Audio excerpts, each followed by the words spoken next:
What's going on, everybody? Thanks for joining us for another episode of the Black Student Success Podcast, where we bring you insight and guidance from successful Black professionals to help you with your goals and trying to get an understanding of the different opportunities that are out there. This is brought to you by Inquire. My name is Inquire, and as always, we appreciate the support of you listening. So I'm excited to have today's guest on, as he's going to not only talk about his experience becoming a teacher, but specifically a college professor. He is a professor of African American Studies, and he's also a coordinator for diversity and inclusion initiatives at his university. He has written and co-edited 3 books, 2 of them addressing specifically Black activism within the Ivy League institutions. And he has shared his perspective and his knowledge across a number of different media platforms. So we're definitely thankful for having him join us today. So let's welcome Stefan Bradley to the show. How you doing today? Hey, I appreciate it, brother. I'm doing well. How about yourself? I'm doing great. Hopefully things are holding up for you in LA as they are in the Midwest. Oh, it's tough out here. The palm trees are over here. The sun is shining. It's really hard. It's really hard. Well, we won't feel too bad for you, man. Okay. So we like to start our show off the same way. We first are going to kind of get a better idea of, who you are as a person. So we're going to ask, who is Stefan Bradley? This question is always tougher than what may seem. I thought about it. And I am a husband, I'm a father, I'm an educator. Best of all, I'm a learner. I'm the son of parents who came from the Jim Crow South, and I'm somebody who cares for community. And those are things that I think mark me most of all. Perfect. Thanks for expanding on that. So now let's actually kind of go all the way back, to the beginning for you, before you, decided to go to college and specifically study history. What were some of those things in your upbringing that influenced that choice for studying history? I'm not sure I was made to study history. I when I was young, I didn't like to read so much. And so, much of history is based in reading, but there were so many subliminal hints for me, I think, growing up. For instance, we always had, Jet magazine and Ebony magazine in the house. And then, we got subscriptions to Junior Jet and that kind of thing that, I don't know, I guess tickled my fancy a little bit with regard to the history of Black people. And then, at the church I went to, shout out to Greater Faith Baptist Church, saving souls over there. At the church that I went to, they used to have the posters. You're too young for this, but they used to have the posters of the African kings. And, it was Budweiser who sponsored like a series of posters of African kings. And I used to love those posters, used to be fascinated by them. The church had to scratch out Budweiser so that, they weren't advertising beer at the church. But still, I got to see, Hammurabi and Hannibal and all of these great African figures. And so those kinds of things, I guess initiated something. But if I were going to be forthright, I think what catalyzed everything was something that happened in college. I went to Gonzaga University, and when I was there, I promise you, there couldn't have been more than 15 Black students all in. And I remember having a debate with a white fella, with a white student whom I had played basketball against in high school at some point. And I remember mollywopping him in on the court, like, breaking ankles and everything. But when it came to this debate, the topic was affirmative action. And I'm not going to say I lost, because this is going out on the airwaves and such. I'm not going to say I lost, but I unfortunately have to say that I didn't win. And I didn't win because I don't think I had enough of a background in history, particularly the history of the United States as it affected Black people. And so I'm incredibly competitive. And so for me, I promised myself that I would never lose another argument because I didn't know enough Black history, enough history of Black people in this country. And so from that point forward, I was all in with regard to learning history and learning about our people. Nice. So it really just started with, with an experience after a basketball game that triggered everything that that has led up to today. So that's actually pretty interesting in that it did happen, in your college years at that point. Yeah, absolutely. And so, by the time I got to about sophomore year, I found this cache of books that my father had in his closet, and I would take those books down and read them. So from Baldwin to Ellison to Vincent Harding and John Hope Franklin to these kinds of things, I would be reading these books, to Iceberg Slim, even and so I was intrigued, and I felt kind of bad because these books had been there my whole childhood, and I had never been interested in reading them. So so that's how it happened. Okay. So at that point, once you started to read a little bit more and you're getting really invested in this, this journey that you're going to take, what were your initial goals, career wise? Was it, just really educating yourself for your own personal gain? Well, was it something bigger than that? Well, for me, I initially thought that I was going to be a secondary education teacher. And so at a middle school or a high school, that's what I initially thought. I thought I'd coach basketball or something like that and teach social studies. I was on board with everything until I went and did those, they call them practicums. And so I went into the schools and them kids ate me alive. And I was like, that can't be a thing. And so I had run across a professor. It was a white professor. Little dude looked like Elvis Costello a little bit.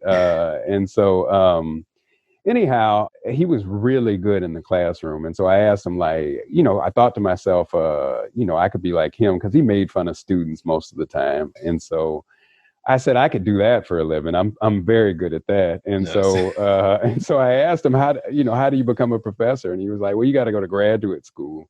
And I didn't really much know what that was. And so he told me about it and, helped to put me on a path and that sort of thing. And so at that point, I realized I wouldn't be in a middle school or a high school, but that I was going to be at the collegiate level. And, it's these small things that happen. I had a professor one time who said something in a class that really, really bothered me. And I told him, I found it offensive as a Black person and blah, blah, blah. And the professor said, well, if you think you can do it better, then you teach the class.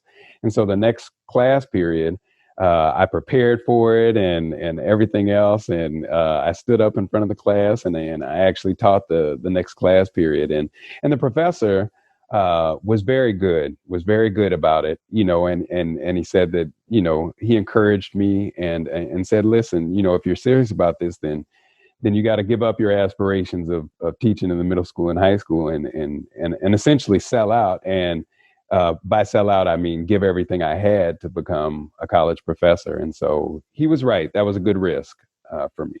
Nice. So all it took was knowing that, hey, I can roast my students, and that was the ticket in.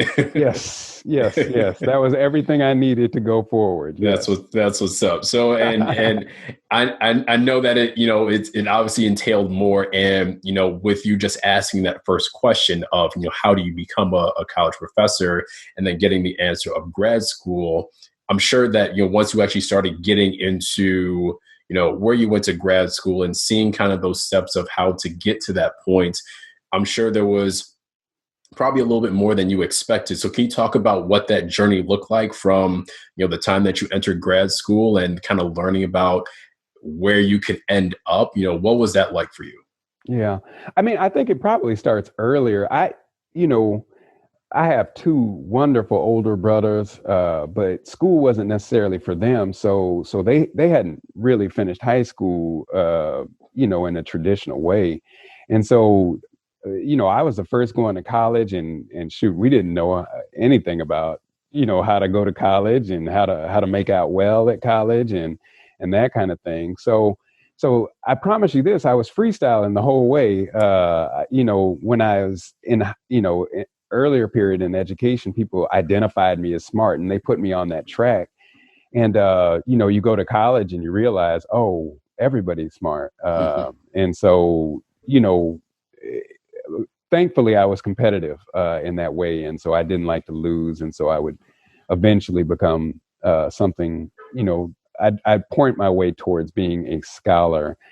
So one of the things that happened in undergraduate is one of these professors that I was telling you about identified that I didn't write so well, that my writing wasn't as cogent as it could be and coherent as it could be. And so he worked with me on my writing. That was one thing that I had to work towards for graduate school. The other thing is here again, I told you, brother, that I was freestyling. So, they were like, you have to take the GRE, the general, I don't know, general something or another. It was similar to the SAT exam, for graduate record examination is what they called it. And so anyhow, I had to take it. Man, I had to drive over to Idaho. And, the night before I had been stopped by the police and everything else. And so I had messed up well before that, though, because I didn't study as much as I should have for the exam. And so here again, I didn't know how important these things were. And so when my GRE score came back, it reflected that I hadn't studied as much as I should have. And maybe I wasn't as good a test taker as I thought I should be. Well, I ended up getting into a graduate program that was willing to overlook my abysmal GRE score on the grounds that I hustle hard. And so that's all I had going to graduate school. And so I went in, I tried to read everything I could. I tried to limit distractions. But here again, it just took a little coaching once I got there. And so, but I was thrilled with the whole thing, blessed with an opportunity to receive, fellowships and assistantships. And I didn't pay for any of my graduate school, but much of that had to do with the fact that maybe the one thing we learned in our household is how to work. And so there were so many very intelligent people in my courses, but the one promise I made to myself was to not let anybody outwork me, and it's paid off in a lot of ways. Nice. So I know at least for teaching, for teaching on a collegiate level, you are, expected to have at least, I believe, 1 degree above the level that you're looking to teach. So for you, did you want to just stop at the undergrad, or, was part of your inspiration to get your PhD was that you did want to teach graduate level courses, or was there a little bit more to, the reason why you went and got that, second advanced degree beyond that master's? Yeah.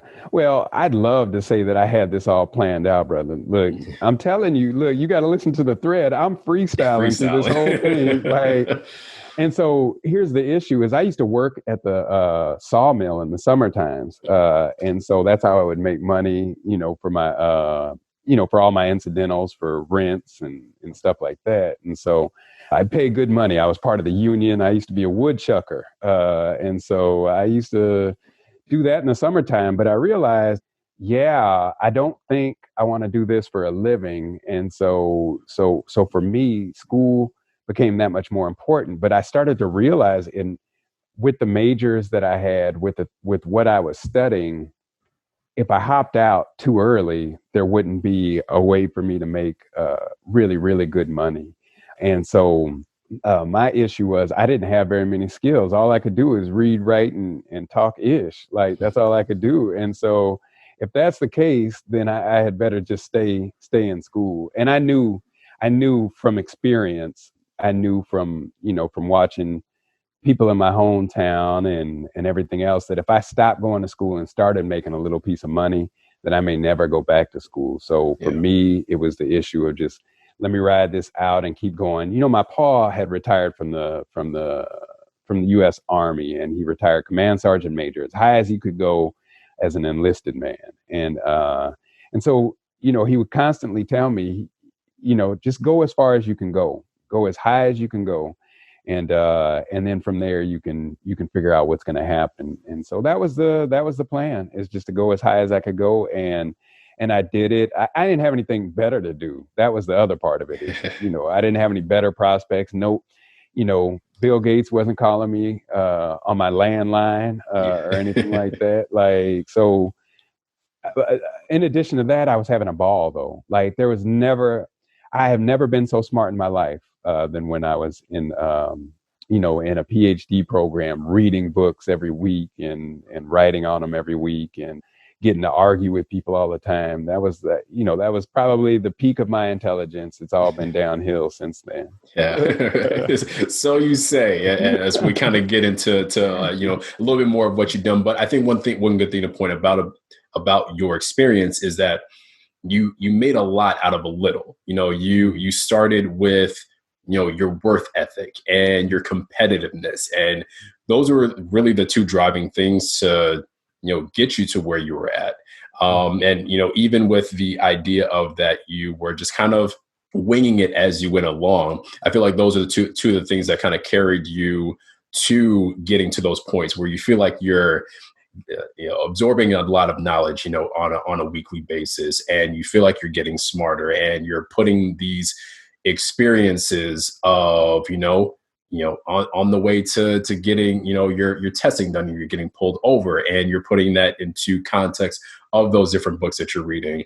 I think that does create something special if you don't have that, traditional knowledge base, whether it's coming from your parents or whatever school that you went to kind of put you on that track. So I think that's pretty cool. No, I appreciate that. God takes care of babies and fools. And so I was getting older. And so in not knowing what I was doing, there were always people in my life that said, had you thought about doing this? And I was able to take advantage of that. And so I'm very thankful for those opportunities. But as you were mentioning, I don't want to give the signal that I didn't feel like an imposter so much of the time. Like much of the time I felt like an imposter. But as you mentioned, the things that I relied upon is I knew I could work. And so that was the thing that I always fell back on is such and such might be smarter than me, but I know I can work. And I focused on endurance. Like, that was my thing, is focusing on endurance, to be able to endure through all of this. And that's essentially what graduate school and higher education is the ability to endure. Rarely is it about the person who's the smartest or the most talented, but it's rather the person that can endure the longest. So. Absolutely. I can definitely second that thought. Now, one thing I do want to get into, because I don't think it gets talked about enough. I think we, as students, we would see titles of, adjunct professor and associate and assistant. And, for me, I didn't really think too much of those things until I actually went to grad school, and I did see these different levels of professors and kind of seeing updates of them getting promoted. And then it was starting to kind of make sense. So can you talk about those different tiers of being a professor and what they mean, and even kind of how to climb that ladder? Yeah. Thanks for the question. I think this is a source of mysticism for some students and people outside of the academy. There are various tiers for professorships. And so starting with, you can be an instructor, which calls on you. And this is at the university level that I'm speaking to. So you can be an instructor, which calls on you to focus solely on teaching and that sort of thing. And then, of course, you can be an assistant professor. And so at that point, you're supposed to focus on teaching, researching, and service. As an assistant professor, you're pretty much a rookie in terms of the academy and the professorial. And so you spend 5-6 years proving yourself to your colleagues, whether or not they feel that you're viable as a teacher, that you're viable as a scholar. And so you work towards establishing yourself as somebody who can research effectively and efficiently. And then you can go up to become an associate professor, and at the same time, more than likely, you'll go up for something they call tenure, which is essentially your retention package for the remainder of your career. And so it's your colleagues telling you that you're worthy as a caretaker of the academy and of higher education of that particular institution. But it also is, tenure was initially put in place for the sake of academic freedom, so scholars can research controversial issues without having to worry about people, taking them down because of their politics and all that kind of stuff. Mm-hmm. So that associate professor is kind of the middle level of the professoriate, and then the final step is to become a full professor or professor, and that requires you to become somebody who has a claim nationally in their field. It requires a considerable research and scholarly output level, and so and you get to that when you've achieved quite a bit in your career, and so thankfully, broken clocks are right twice a day, and blind squirrels find nuts. Here I am at the full professor level.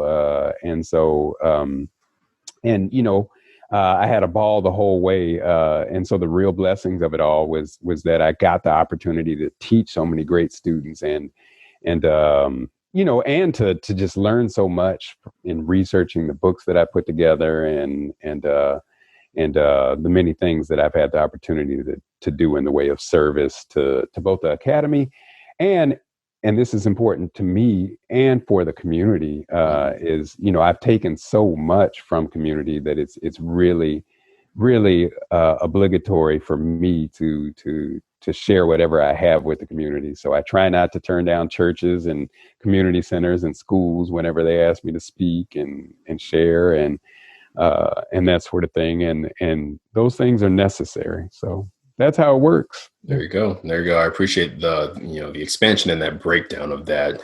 Especially if somebody who is looking to, I want to become a college professor, and without knowing the ins and outs of, those requirements to take those next steps, until you're, best case scenario, you're achieving that tenure.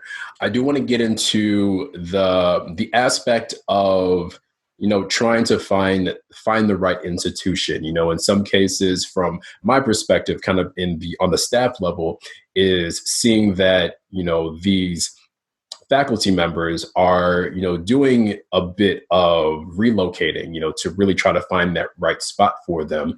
Now, was that the experience for you? Did you kind of go into it knowing that, hey, I have to kind of move with these positions when they become available? Or did you have a different experience when it came to that? I think, brother, it was all of the above. So I took my first post in the professoriate at Southern Illinois University, Edwardsville. And so I had finished my schooling out at the University of Missouri. And so this was my first tenure track position. And it was a good position for me because I joined the professoriate to become this is how young men think, to become the best teacher in college ever. And so that was a teaching institution where much of the focus was on, educating in the classroom. And there were many, many first generation students there, first generation college students. And those were the kinds of people that I wanted to teach. And so I went there with the focus of becoming the best educator I could in the classroom, best classroom teacher I could. And so I took on extra courses. And I did my thing, and I had students galore, and I really, really enjoyed that. At the same time, I was working on my research agenda, and it wasn't my focus, but it was something that I was working on. And a position opened up at an institution called St. Louis University, which was a Catholic Jesuit institution, which is much similar to Gonzaga University, where I did my undergraduate work. When I was an undergraduate, I didn't have any Black professors, and there were a few Black staff members. And I always thought to myself,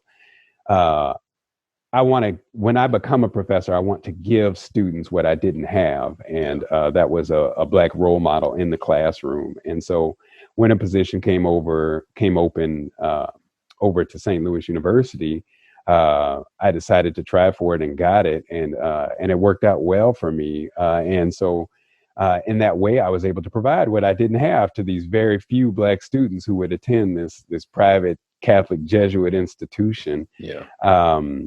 And so that was very good for me. But one of the things that I had concentrated on when I went over there is, could I be as good in terms of scholarship and research as I was in the classroom?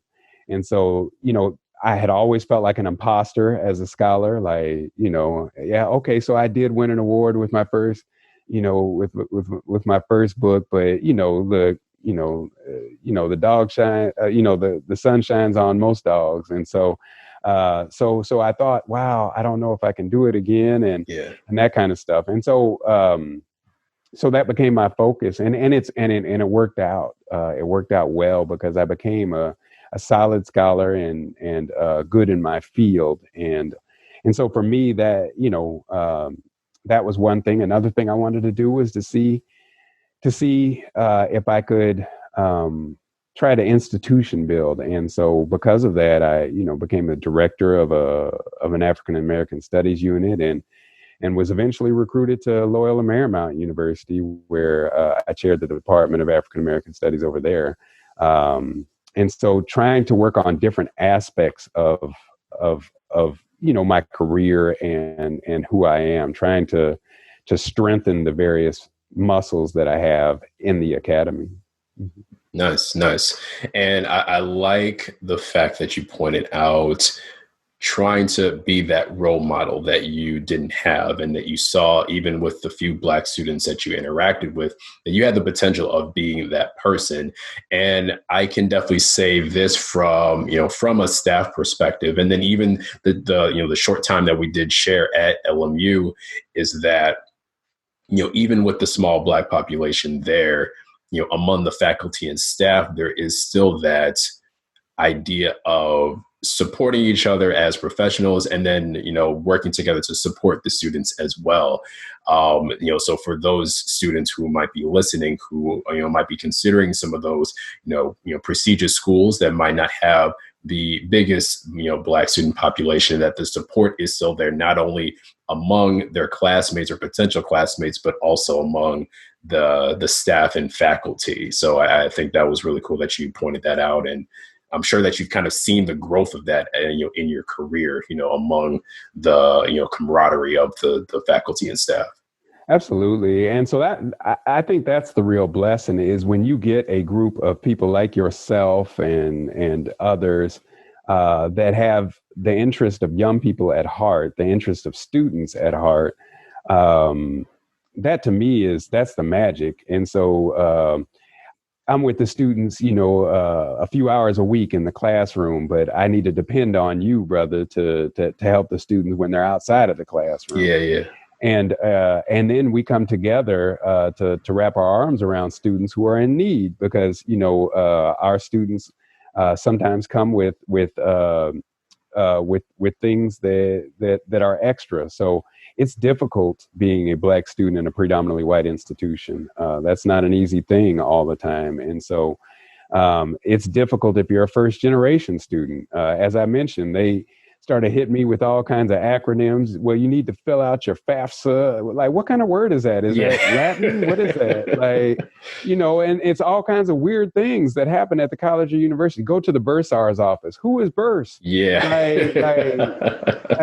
These are things that you just don't know. And so if you have people who have the interests of students at heart, then they help them with these minor things, or with the tiny microaggressions and things like that that students feel regularly.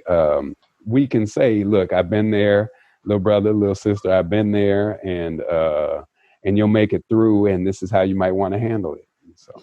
Yeah, yeah, it's a beautiful thing when it all comes together like that. I want to jump back to, you mentioned academic freedom, and I think it's interesting that you've worked in both public and private institutions, which might view that academic freedom or that ability to be able to discuss those, touchy top, subjects, and provide your perspective and opinion, from an academic context. How have you been able to manage that? And you can put in the context of working at a public institution versus working at a private institution, if there is a difference. Yeah. No, I think here's the way, and I'm answering for me. I'm not answering for anybody else. So my issue has always been you have to be willing to lose your job to speak to what's right. And so, I've always felt that truth is the ultimate goal, and so try to search for that and share it whenever possible. And so, in terms of academic freedom, it cuts. It definitely does. And so, you're a representative of your institution and that sort of thing. But I'm also a Black man. I'm also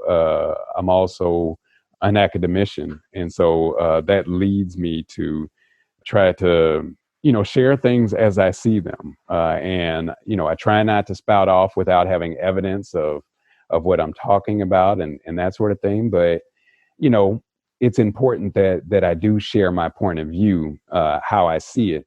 And this is sometimes it gets me in trouble. I you didn't know this. I made a professor's watch list where I had written something once upon a time, and the conservative news organs, I won't say their names on here, but picked it up and flipped it a million times, and I had all kinds of evil people emailing me and calling the president and the deans and the provost saying that I should be fired and all this kind of stuff. People emailing me talking about what I'm going to do to your family and such and all this kind of stuff. And so this is all part of academic freedom, though.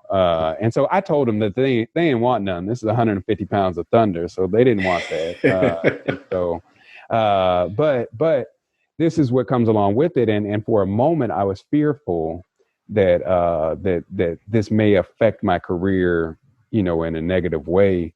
But the big deal is, with these great freedoms and privileges that I have as an academician, I have to be willing to speak on behalf of what's right. So yeah. Especially living in a time where now the internet and has still been undefeated in anyone's regard. There actually isn't any regard for for any of the individuals that do want to speak their mind and have those platforms and things like that. There's always going to be somebody that to disagree. And then in your case, it sounds like there was that exaggeration of whatever it is that you posted or said or whatever the case was, to the point where it drove people to reach out to the boss and say, hey, look what this guy is doing. So for anybody who is considering getting in academia or is in the process of doing that and maybe struggling with that idea of kind of accepting that this comes with the territory, what kind of advice would you give to those people? Well, the big deal is, try your best to stay on the side of truth, and not everything needs to be commented on. Like, I think that's an important thing, but situate yourself along with righteousness and truth, and things for the most part work out. I think the other part of this is one has to be careful about playing to audiences. And so my father taught me this. He was a combat veteran of Korea and Vietnam. I also learned it from my mother, who really didn't care what people thought about her at all. But what I learned is, one day you can be somebody's hero, and the very next day somebody will call you the villain. And so the medals that they give you are just that, medals, trinkets, and that kind of stuff. It's the ideas that you ought to be chasing. It's the beliefs that you ought to be chasing, not the likes, not the medals, not the awards, all those kinds of things. Those are all nice and wonderful, and they make you feel good. But the same people who give you those awards may call you a coward the next day, may call you a villain the next day, may say that you are not their kind of people anymore. And so anybody seeking this, I would say, make it about the ideas, make it about the beliefs, make it about righteousness and truth, rather than about which crowd you'll please, because you'll never win that way. Yeah. Well, definitely very well put.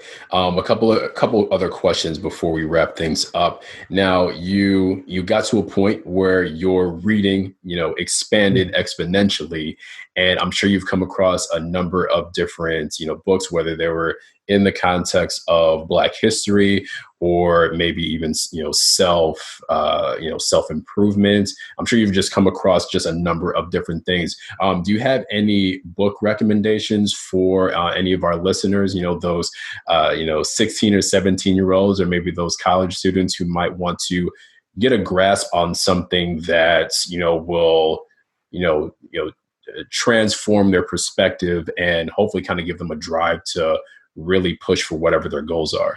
No, that's interesting. I think, some of these classics that changed my life, I would suggest, it's difficult because reading is not in fashion anymore, but if somebody was really down, I would say read, Claude Brown's Manchild in the Promised Land. This was something that really changed my life. This idea that just these terribly bad little kids growing up in ghetto circumstances, and the things that we have to do in spite of in order to make it. And so that was one of the books that I really appreciated. Of course, Malcolm X's Autobiography. Of course, there's some other books that I really appreciate. There's a book. This is by a dude who's just a strange dude. Like, he started off being like Marxist, socialist, this kind of thing, but then swung all the way over to become a Black conservative or something like that. But anyhow, he wrote a book called Black Empire one time, that I really just appreciated. And so that could be fun. But what I'm reading right now, some things that maybe young people might appreciate.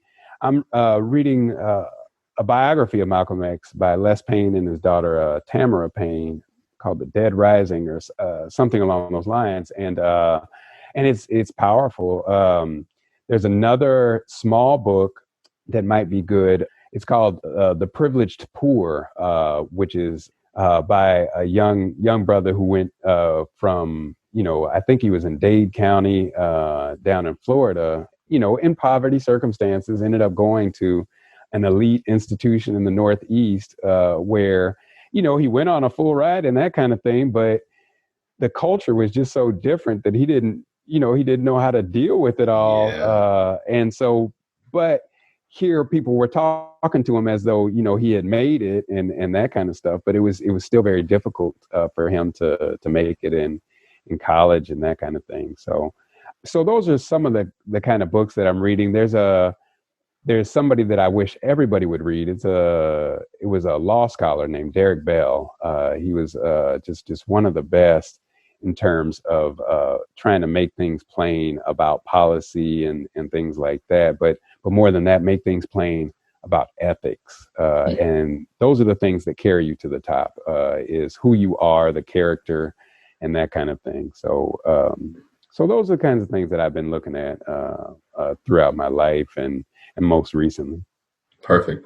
Thank you. We're definitely going to have all those listed in the description. Now, before we do close out, the last thing I wanted to try to do something a little bit fun is to give you a set of options to kind of choose from, a this or that in terms of what you would prefer. So just wanted to, get your scholarly opinion on some of these things here. So, so it's a really short list, but I'm going to first start with, and you kind of alluded to this, but, if you had a preference, would you go with books or ebooks? I'd go with books. Okay. Yeah. Okay. Mm-hmm. All right. I like how they feel. Yeah. Yeah.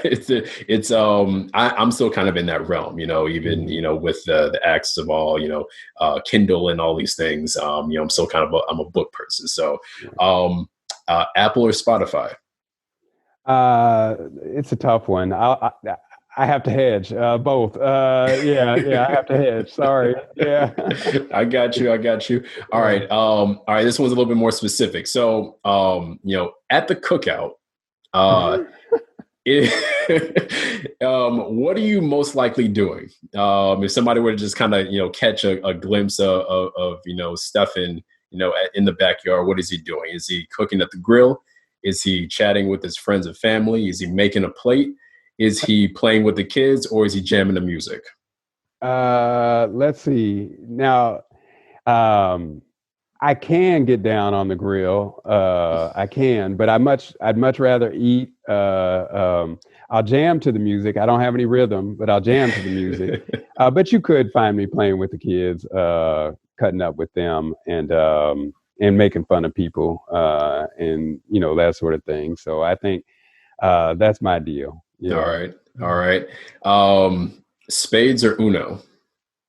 Spades is funner, but Uno is something that everybody should know how to do. Right? Yeah. Okay. All right. So I'm gonna actually give you a couple follow-up questions with both of those. So with spades, jokers or no jokers? Yeah, let's go with the jokers. Let's Oh, go. okay. Yeah. Yeah, that's Big joker, like small joker. Let's get it done. yeah. Get all those rules laid out. No, I Yes. totally feel you. Now with Uno, stacking or no stacking? Stack. Yeah. Look, stack them up. Let's go. You just got to get this issue. That's the way I feel about it. Don't come after me because I'm knocking them down for you. There you go. All right. Now the more controversial question. Now, are you putting the +2s on +4s and vice versa, or are you just keeping it even? No. I'm trying to make life miserable for the next person coming. Yes. Yes. We're putting everything Draw on 4, top. draw 2, like all of those things. Let's There you go. go. Yeah. All right. So now the last one, and I think you'll be able to kind of speak to both of these experiences and be able to choose one. But if you were to choose between these two, would you go with food from St. Louis or food from LA? St. Louis, yes, definitely. And so they still use fat and all the hypertension techniques out in St. Louis, and I appreciate it. Out here it's wonderful. You're gonna live forever and that sort of thing. But in St. Louis, I'm gonna live well for as long as I do. So yeah. yeah. You're going for quality, not quantity. There you go. Look, yeah. And so, no, I think, I came out to LA and they were like, oh, there's a soul food restaurant over here. And I just resigned myself to thinking that it's probably, those were fine, but it's probably best when I have a hankering for what they call soul food to just do it myself and rely on my wife and me, and we'll figure it out from there. Yeah. No, I think we had the same kind of ideas when we got there. A lot of fusion happens in LA. Yes. A lot of fusion. You'll have an Ethiopian and Mexican food truck. So which I appreciate the creativity. And I will say that LA just definitely has the best tacos that I've had. Clearly, there's no debate in that for me. No. But we're from the Chicagoland area, so there's a certain level of authenticity that comes with that we weren't able to find there. So Stefan, this has been great. I do appreciate your time and your insight. I'm sure some of our listeners will really gain from your experiences. So before we do close out, is there anything that you wanted to share, with the audience in terms of how they can reach you? I know that you got your books out as well. I'm going to give you the floor. Oh, I appreciate that greatly. I do check out if you get a chance. It's a book called Upending the Ivory Tower: Civil Rights, Black Power, and the Ivy League. That's my latest book. And so if you get a chance, check it out. I think I'd love to hear from your listeners, whatever questions they have. I bar none because, again, nobody told me. So reach out to me. My work email is stefan.bradley@lmu.edu. You can reach me there. You can reach me on Twitter at Prof. S. Bradley is my handle. And so hit me up whenever possible, and I respond to most everything. So I appreciate the opportunity, and I appreciate what you're doing for the young people. This is above and beyond the call of duty, brother, and I'm wishing you the best with this endeavor. Most definitely. And, it's greatly appreciated, and definitely learned a lot from me personally. So again, thanks for your time, Stefan. Thanks for everybody who's been listening. However you're consuming this podcast, just don't forget to like, comment, and subscribe, as well as share the podcast to, your loved ones, anybody who would be willing to listen.